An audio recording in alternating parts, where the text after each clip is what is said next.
Mania raket, kacamata nih fungsinya nggak cuma buat ngebantu ngeliat atau ngebaca aja, tapi sebagai aksesoris yang bisa bikin kita tambah pede dan tambah gaya dong.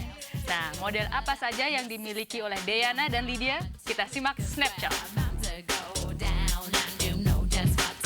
Keke alias Deyana Lomban, itu tuh cewek Manado yang bintang bulu tangkis ganda kita, rupanya memang memiliki banyak hobi.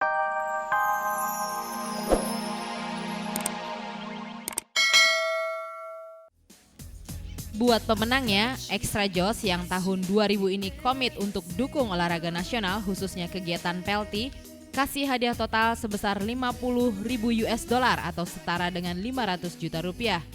Nggak seberapa lah dibanding 1 miliar yang akan diberikan buat peraih medali emas di Olimpiade Sydney 2000 mendatang.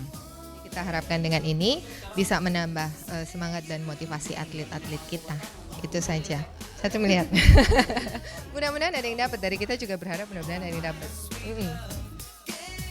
Sementara itu, di arena tenis Wimbledon, nama besar petenis-petenis negeri Paman Sam menjadi daya tarik tersendiri bagi para penonton. Apalagi Agassi dan kawan-kawan berhasil mendominasi 4 besar.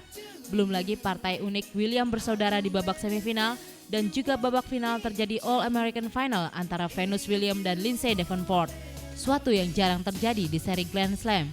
Di sisi lain nampak sekali jika ratu tenis dunia Martina Hingis semakin ketahuan kelemahannya.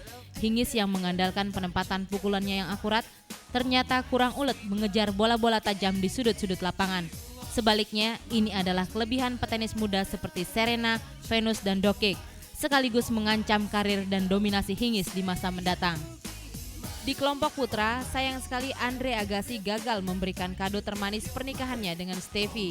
Di semifinal, Agassi harus mengakui ketangguhan petenis Australia Patrick Rafter. Tapi di final, Rafter akan menjajal petenis Amerika lain Pete Sampras yang sebelumnya menang atas Volkov dari Rusia. Mampukah Sampras merebut gelar ketujuhnya? Saksikan di RCTI pukul 20 waktu Indonesia Barat malam nanti.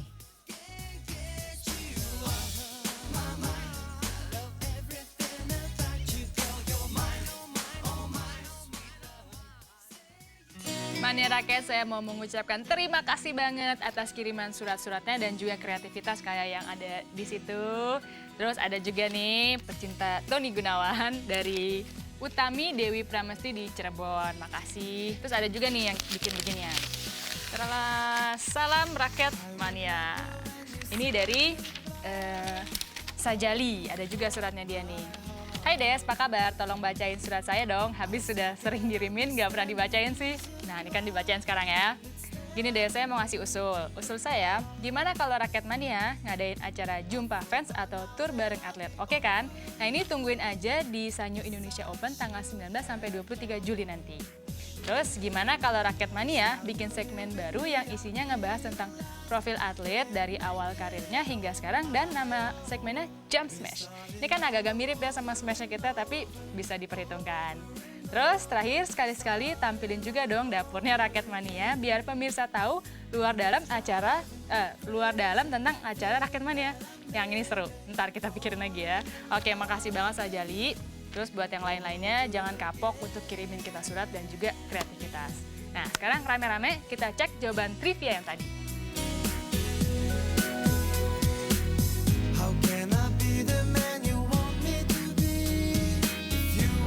Mania rakyat, nggak ada deh yang meragukan kemampuannya opung kita yang satu ini dalam berorganisasi terutama di bidang olahraga.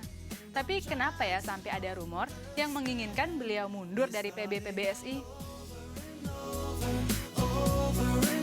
Pengakuan untuk figur yang satu ini bukan hanya dari dalam negeri, berbagai lembaga internasional termasuk International Olympic Committee pernah memberi penghargaan. Dia MF Siregar yang sering disebut sebagai teknokrat olahraga kita. Dengan nama dan reputasi yang sulit dipisahkan dalam pasang surutnya prestasi olahraga Indonesia, tak heran jika banyak kalangan tak habis pikir kenapa ia mau menerima ajakan PBSI untuk memimpin bidang pembinaan.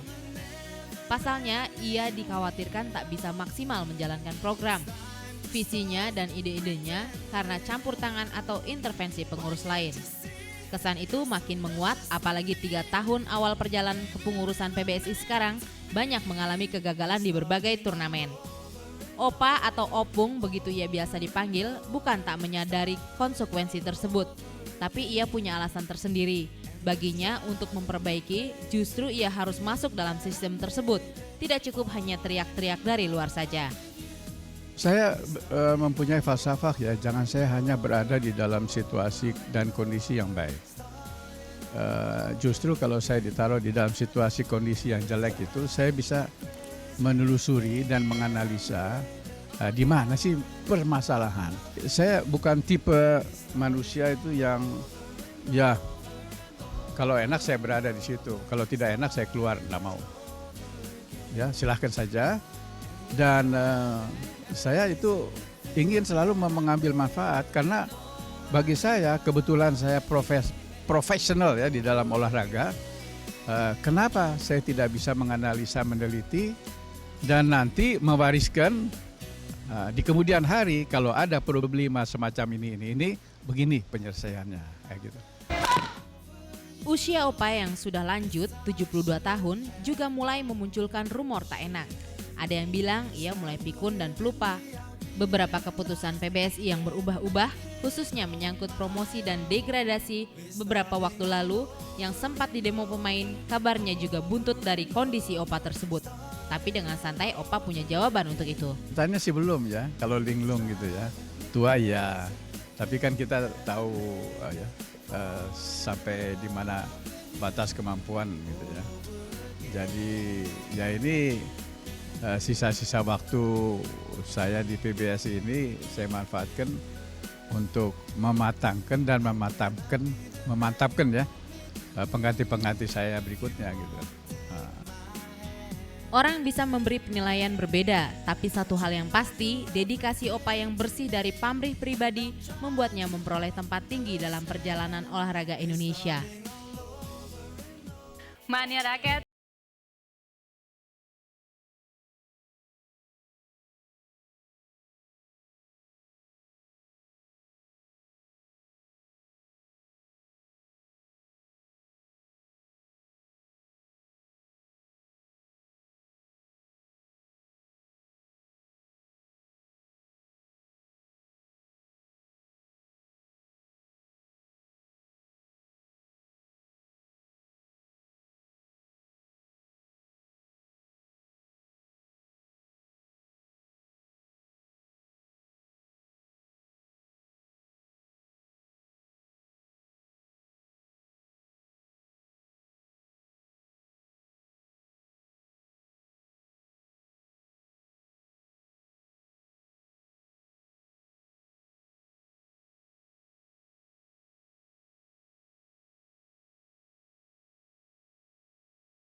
Mania Raket Sanyo Indonesia Open yang bakal digelar di Stadion Tenis Indoor Senayan tinggal 2 pekan lagi.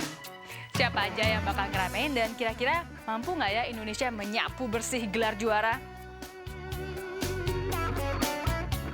Setelah sebulan lebih menyepi, jago-jago bulu tangkis kita kembali mempersiapkan diri di 3 turnamen, yakni Thailand, Indonesia, dan Malaysia terbuka. Dari 3 turnamen yang sangat mempengaruhi poin untuk penentuan unggulan Olimpiade itu, jelas yang paling memberi peluang perolehan poin besar bagi pemain kita adalah Indonesia terbuka. Maklum, selain di kandang sendiri, turnamen ini secara tradisional selalu didominasi pemain-pemain kita. Tapi tahun 2000 ini nampaknya peluang lebih berat dari tahun lalu. Peserta dari 20 negara, Cina menurunkan antara lain Sun Jun dan Chen Hong. Belum lagi pemain Denmark yang kian bersinar namanya, Peter Gate dan kekasihnya Camilla Martin. Tapi sebelumnya mereka akan tampil di Thailand terbuka 12 hingga 16 Juli mendatang. Ini penting untuk memuluskan jalan di Olimpiade Sydney 2000 nanti. Mania Raket, sampai di sini dulu perjumpaan kita kali ini. Tapi sebelumnya saya mau mengucapkan selamat buat pemenang kuis episode ke-20 dan 21, juga pemenang surat kreatif.